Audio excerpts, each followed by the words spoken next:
கேம்பை விட்டு ஆமி வலிக்குதுன்னு சொன்னால் எங்களோட கால் பின்பக்கம் அடிபடத்தக்கன ஓடி இருக்கிறோம் அலும்பிலுக்கு. ஆனால் 5 கிலோமீட்டர் ஓடுவோம். போருக்கு முன்னாடி நாங்கள் இங்கே விடுதலை புலிகள் கட்டுப்பாட்டில் வாழ்ந்த போது எங்களுக்கு பெருசாக தாக்கங்கள் என்ற மாதிரி இல்லை. அன்றாட வாழ்க்கை தடணும். அப்போ நாங்கள் உழைக்கிற வருவாய் எங்களுக்கு சாப்பிடக்கூடிய மாதிரி போதிய அளவாக இருந்தது. இப்போ நாங்கள் எவ்வளவு உழைச்சாலும் அது எங்களுக்கு போதாமையாக தான் அமைஞ்சிருக்கு. அது மட்டும் இல்லை, இன்றைக்கு நாங்கள் பேச்சுரிமை இல்லாமல் இருக்கோம். வணக்கம். நீங்கள் பார்த்த இந்த காட்சி 4 வருடத்திற்கு முன்பு ரூஸ்டர் நியூஸ் டீம் இலங்கைக்கு சென்று அங்கே இருக்கக்கூடிய மக்களை சந்தித்து ஒரு டாக்குமெண்ட்ரி எடுத்தோம், லைஃப் ஆஃப்டர் எல்டிடிஇ.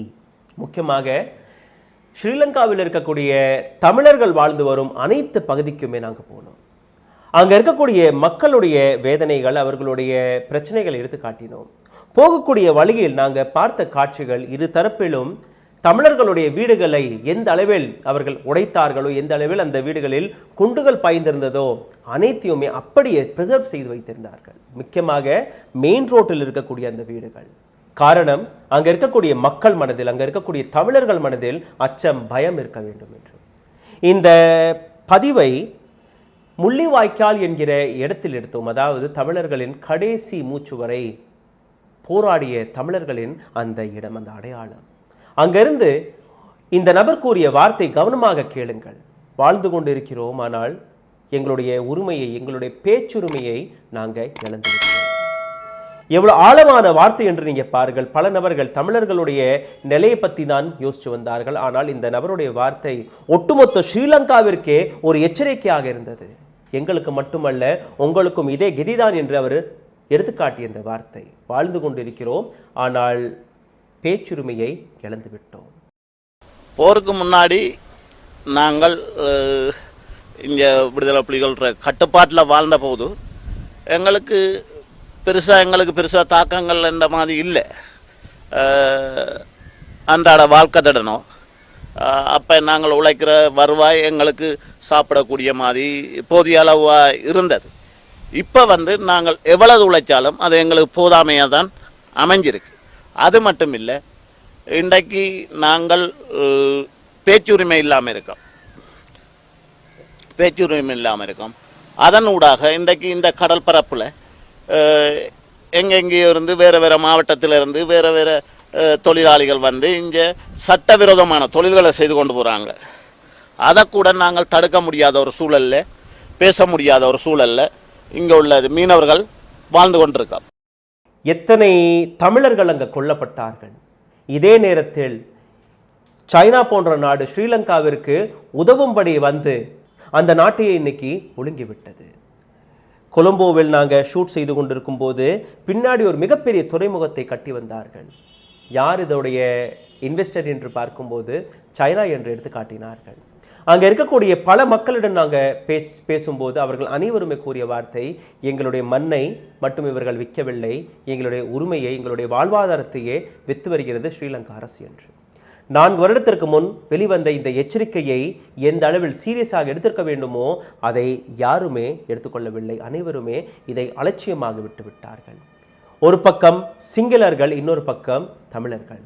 இன்னைக்கு ஒட்டுமொத்த ஸ்ரீலங்காவுடைய வாழ்வாதாரம் எந்த அளவில் பாதிக்கப்பட்டிருக்கிறது என்று கொஞ்சமாக சிந்தித்து பாருங்கள்.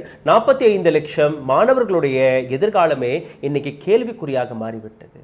ஸ்ரீலங்கா அரசாங்கத்திடம் குவெஸ்டின் பேப்பர் வாங்கி அதை பிரிண்ட் செய்யக்கூட பணம் இல்லாமல் இருக்கிறார்களாம். அதனால் வரக்கூடிய எக்ஸாமினேஷனையே கேன்சல் செய்து விடலாம். ஸ்ரீலங்காவுடைய இன்னொரு நிலையும் நீங்கள் எடுத்து பார்க்க வேண்டும். பெட்ரோல் வாங்கக்கூடிய அந்த லைனில் நின்ற 2 நபர்கள் சாதாரணமாக பெட்ரோலை வாங்குவதற்கான போராட்டத்தை நீங்கள் பாருங்கள். 2 நபர்கள் உயிரை இழந்து விட்டார்களாம். இது 4 வருடத்திற்கு முன் ஒரு இளைஞர் உங்களுக்கு எடுத்துக்காட்டிய இந்த படம். ஆங்காங்கே தமிழர்களுடைய அழிவை எந்த அளவில் இவர்கள் கொண்டாடி வந்தார்களோ, ஆங்காங்கே தமிழர்களுடைய அந்த துயர அடையாளங்களை எக்ஸிபிஷன் போன்று எடுத்துக்காட்டி வந்தார்களோ, இன்னைக்கு இதே நாடு தன்னுடைய மாணவர்களுக்கான குவெஸ்டின் பேப்பரை கூட அடிக்க முடியாத நிலையில் தள்ளப்பட்டிருக்கிறது. சிந்தித்து பாருங்கள் எந்த அளவில் இந்த நாடு அழிவிற்கு முன் வந்து விட்டது என்று. அடுத்தபடியாக ஸ்ரீலங்காவின் இந்த ரிப்போர்ட்டை பாருங்கள். இதைவிட யாருமே இந்த துயரத்தை எடுத்து காட்டியிருக்க முடியாது. பாருங்கள். அன்று தமிழ் இனத்திற்காக, தமிழருக்காக, தமிழ் மொழிக்காக போராடிய நம் ஈழத் தமிழ் சிங்கங்களை அழித்து வெற்றி வெற்றி என்று கும்பாளமிட்ட இலங்கை அரசு இன்றோ பிழைப்பிற்காய் அக்ஷய பாத்திரம் ஏந்தி உலக நாடுகளிடம் கை கட்டி நிற்கும் நிலைக்கு தள்ளப்பட்டிருக்கிறது.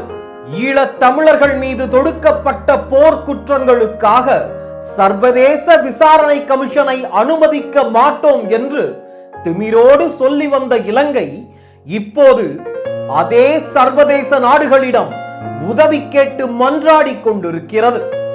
ஒரு இனத்தை, இனத்தின் அடையாளத்தை ஈவு இரக்கமின்றி அறுத்து போட்ட சிங்கள அரசு இன்றோ உலக நாடுகளிடம் இரக்கம் காட்ட கெஞ்சி கூத்தாடுகிறது. இலங்கையில் வாழும் மக்கள்தான் பாவம். ஒரு டீ ஒரு பன் என்பதை செல்வந்தரின் அடையாளமாக மாறிவிட்டது அந்த அரக்கன் ஆட்சி செய்யும் இலங்கை தேசத்தில்.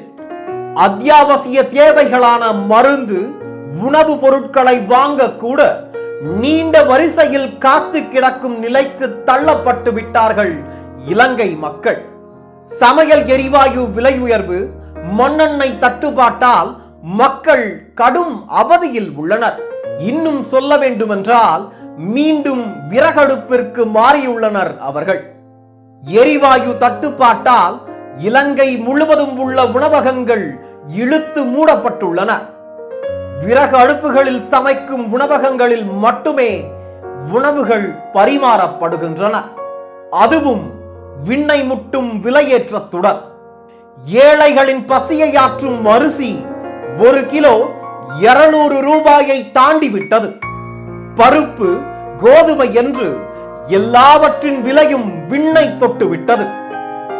இலங்கையின் இந்த நிலைக்கு பல்வேறு காரணங்கள் சொல்லப்படுகிறது.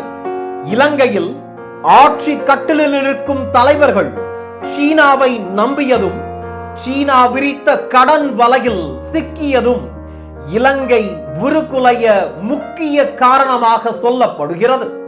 அது மட்டுமில்லாமல் சமீபமாக இலங்கை அரசு கொண்டு வந்த விவசாய சீர்திருத்தங்களும் மரபு வழி விவசாயத்தை மேற்கொண்டதும் உணவு பொருள் பற்றாக்குறைக்கு காரணமாக கூறப்படுகிறது. அது மட்டுமில்லை, அந்நிய செலாவணியை தாராளமாக விரயமாக்கியதும், பொருளாதார ஏற்ற தாழ்வுகளை சரிவர கவனிக்க தவறியதும் மிக முக்கியமான காரணமாக பார்க்கப்படுகிறது. இலங்கை பொருளாதாரத்தில் முக்கிய பங்கு வகிக்கக்கூடிய சுற்றுலாத்துறை பெருந்தொற்றால் முடங்கி போக அதிலிருந்து வரும் வருவாயும் இல்லாமல் போய்விட்டது. பல உலக நாடுகள் கொரோனாவில் இருந்து மீள நடவடிக்கைகளை முடுக்கிவிட்ட போதிலும் அப்படியான எந்த திட்டமும் சூழ்நிலையும் இலங்கை அரசிடம் இல்லாததும் தான் இலங்கையை அகல பாதாளத்தில் தள்ளி உள்ளது. இதற்கிடையே உக்ரைன் ரஷ்யா போர் நடந்து கொண்டிருக்கிறது. இது ஏற்கனவே அடிபட்டு உயிர் பிச்சை கேட்கும் இலங்கையை பிழைக்கவே விடாது போல. ஒட்டுமொத்தத்தில் இலங்கை அரசின் தவறான கொள்கைகளும் சீர்கட்ட நிர்வாகத்தின் தவறுகளும் தான் ஒட்டுமொத்த பிரச்சனைக்கும் காரணமாகி அப்பாவி இலங்கை மக்களை வாட்டி வதைக்கிறது.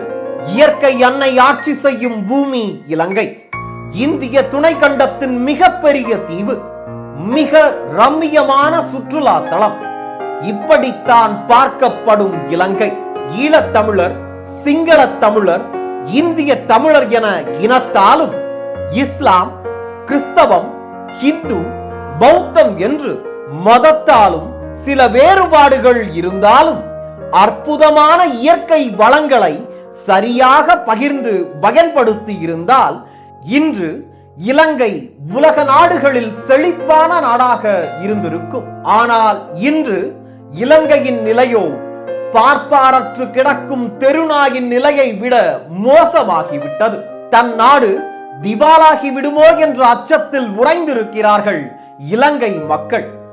எந்த நாடாவது உதவிக்கரம் நீட்டுவார்களா, எப்படியாவது தப்பித்து விட மாட்டோமா என்று பரிதவித்துக் கொண்டிருக்கிறது அந்த அரக்கனின் அரசு. இந்திய நாட்டிடம் கூட சுமார் 7500 கோடி ரூபாய் கடன் பெற்றிருக்கிறது இலங்கை.